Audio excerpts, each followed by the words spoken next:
আসসালামু আলাইকুম। সবাইকে জানাই রমজানুল মোবারক। এসএমটি ব্লগে সবাইকে স্বাগতম।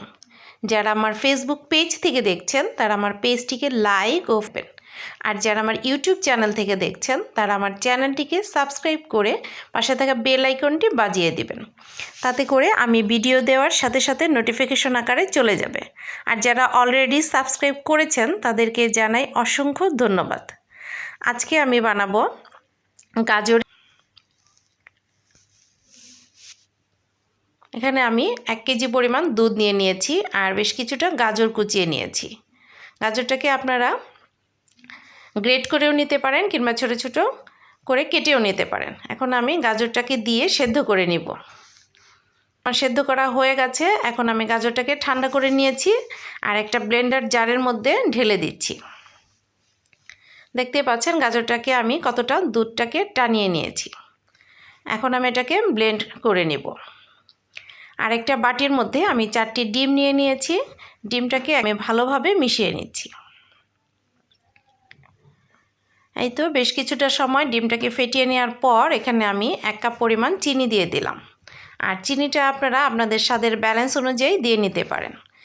চিনিটাকে ভালোভাবে মিশিয়ে নেওয়ার পর এখন আমি যে গাজরটা আমি ব্লেন্ড সেটাকে আমি দিয়ে দিচ্ছি। এটাকে আমি অল্প অল্প করে দিয়ে মিশিয়ে নিচ্ছি। এই তো দেখুন আমার গাজরটা দিয়ে মেশানো হয়ে গেছে।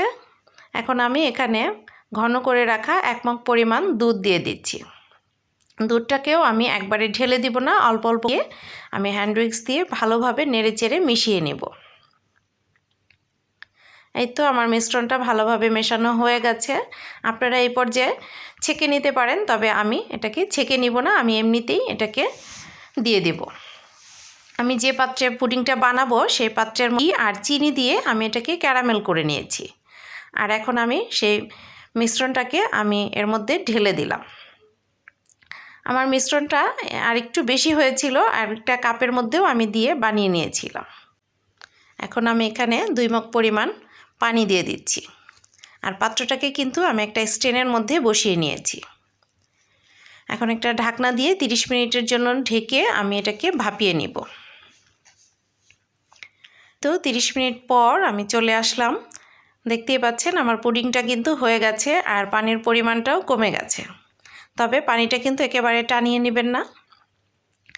পুডিংটাকে আমি ভালোভাবে ঠান্ডা করে নিয়েছি। এখন আমি এটাকে মোল্ড আউট করে নেব। দেখুন আমি আপনাদের সামনেই এটাকে ঢেলে, মাশাআল্লাহ আলহামদুলিল্লাহ পুডিংটা কিন্তু খুবই সুন্দর হয়েছিল। আমি আপনাদের কেটে দেখাচ্ছি।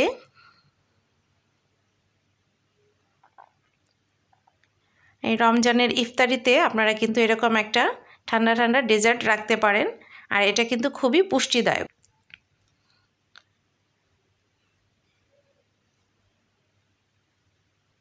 আমার রান্নাটি যদি ভালো লেগে থাকে প্লিজ একটা লাইক করে দিবেন, কমেন্ট করে জানাবেন কেমন হয়েছে, ফ্রেন্ডস অ্যান্ড ফ্যামিলির সাথে শেয়ার করে দিবেন।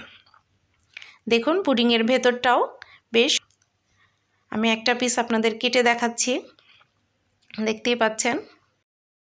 আজকের মতো এখানেই বিদায় নিচ্ছি। দেখা হবে নতুন আরেকটি ভিডিওতে। সবাই ভালো থাকবেন। আল্লাহ হাফেজ।